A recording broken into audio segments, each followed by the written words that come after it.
खट्टा खाने वाली चुड़ैल। रात को अचानक राधिका मौसी को किचन से कुछ गिरने की आवाज आई। उन्होंने बाहर निकल के देखा तो किचन में उन्हें कोई सफेद साड़ी में दिखा। वो चीख पड़ी, हे भगवान, आलतू जलालतू आई भला को टाल तू, आलतू जलालतू आई भला को टाल तू। राधिका मौसी को चीखते सुनकर श्रवण बाहर आता है भागते हुए। अरे माँ, क्या हुआ? क्या देख लिया? दादी माँ आ गई क्या सपने में? अरे बेटा, रसोड़े में देख तो कौन है? श्रवण रसोड़े में झांक कर देखता है और उसे कोई नहीं दिखता अंदर। अब रसोड़े में तो कोई नहीं है माँ। कोई सफेद साड़ी में नहीं है क्या? नहीं माँ, कोई भी नहीं है। चिल्लम चिल्ली की आवाज सुनकर काजल भी वहां आ जाती है। अब क्या हो गया माँ जी? अरे बेटा, रसोड़े में एक चुड़ैल थी सफेद साड़ी में। अरे क्या कर रही थी वो अंदर?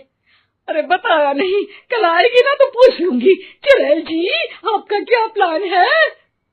माँ जी, रात बहुत हो गई है, आपने कोई बुरा सपना देखा होगा, चलिए सो जाइए। राधिका मौसी सोने तो चली जाती है, पर उनको रात भर नींद ही नहीं आती। वो कुछ भी उलझुल बातें सोचने लगती है। कहीं चुड़ैल की वजह से तो घर में टेंशन नहीं हो रहा, कहीं उसी की वजह से तो वो दादी नहीं बन पा रही। सुबह जब राधिका मौसी रसोड़े में छानबीन करती है तो पाती है कि नींबू का अचार गायब है। चुड़ैल नींबू का अचार ले गई, मुझे तो ठीक नहीं लग रहा कुछ। चुड़ैल को भी पता है कि जिंदगी का असली मजा तो खट्टे में ही है।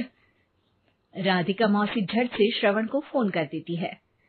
बेटा, मुझे समस्या समझ में आ गई है, हमें एक तांत्रिक की जरूरत है। अरे क्या बोल रही हो माँ, तांत्रिक की क्या जरूरत है? आप पूजा पाठ तो कर ही रही हो ना। आलतू जलालतू मंत्र सारे फालतू जैसे कुछ मंत्र पढ़ो, चली जाएगी अपने आप चुड़ैल। अरे नहीं बेटा, कभी चुड़ैल को कम नहीं समझते।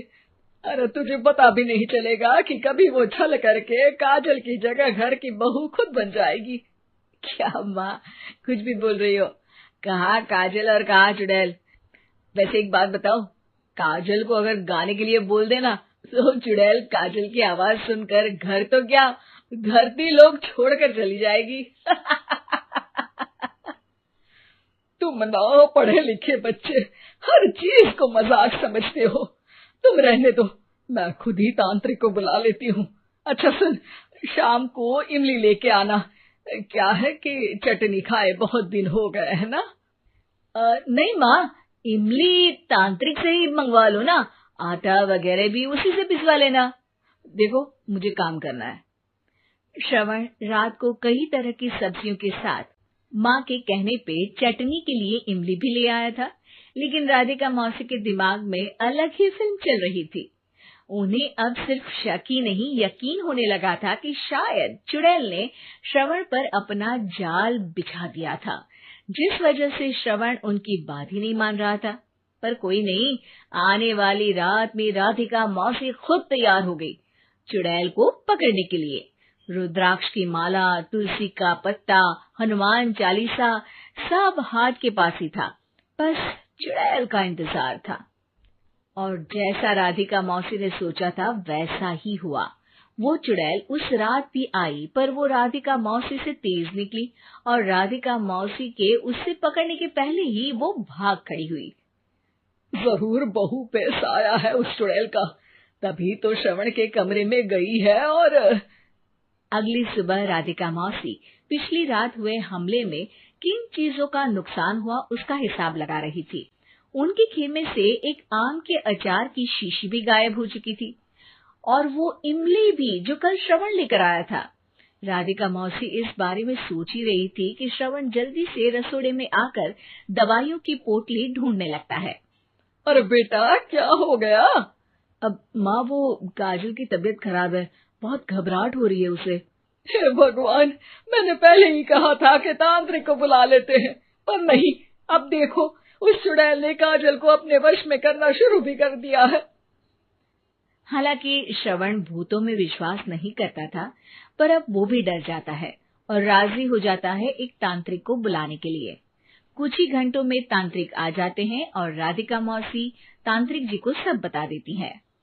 घोर संकट, घनघोर संकट, चुड़ैल को मारू जोर चाकट, ओम भट स्वाहा खटखा के आहा। अरे ये क्या मंत्र है? मेरे खुद के ओरिजिनल मंत्र है, कल रात को ही लिखे हैं, अच्छे लगे तो दाद चाहूंगा। एक और मंत्र सुनो, अर्ज किया है आब्राकडाब्रा, दिल्ली बम्बई आगरा, चंदा मामा सोरले सुरन मामू जारा।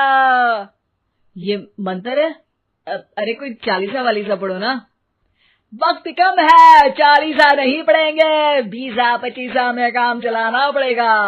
अलग निरंजन जाके लंदन, मुफ्त का मंजान घिस मेरे नंदन। अरे जल्दी करो तांत्रिक जी, जल्दी करो। तांत्रिक अपने उल झलूल मंत्र पढ़ने लगता है। श्रवण को तांत्रिक पे शक होता है। वो अपने एक डॉक्टर दोस्त को कॉल कर देता है ताकि कोई अनहोनी हो तो इमरजेंसी में चीजें मैनेज हो जाए। तांत्रिक धुनी रमाता है, जिसकी वजह से कमरे में काफी धुआं हो जाता है और जिसकी वजह से बहू की घबराहट बढ़ जाती है। अब भागेगी चुड़ैल। हाँ। बहू खांसते हुए धुएं से बचने के लिए बाहर चली जाती है। अरे भाग रही है, भाग रही है। पीछे पीछे श्रवण भी जाता है। बहू एक सोफे पर बैठ जाती है। तभी डॉक्टर दोस्त आ जाते हैं और श्रवण को पानी लाने के लिए कहते हैं। थोड़े चेकअप के बाद डॉक्टर कहते हैं, मेरे हिसाब से जाप का काम पूरा हो गया है। क्या मतलब? अरे कुछ भी नहीं माँ, कोई चुड़ैल नहीं है, खुशखबरी है, अब दादी बनने वाली है। मगर वो सब अचार के डब्बे। श्रवण दोनों अचार के डब्बे अपनी माँ को दिखाता है, जो कि उनके बिस्तर के नीचे छुपे हुए थे। आपने सही बोला था माँ, वो चुड़ैल काजल ही थी जो खट्टा खा रही थी। हमें कल ही पता चला, पर हमने आपको ये तांत्रिक वाला काम करने दिया ताकि आपको भरोसा हो जाए कि भूत वगैरह कुछ होता ही नहीं। अच्छा अच्छा, ये तो बड़ी खुशी की बात है, पर बेटा मुझे एक झाड़ू तो ला दे। क्यों माँ? ये तांत्रिक का भूत उतारती हूँ मैं। अब तांत्रिक राधा मौसी के डर से घर से भाग निकलता है और राधा मौसी उसके पीछे भागती है।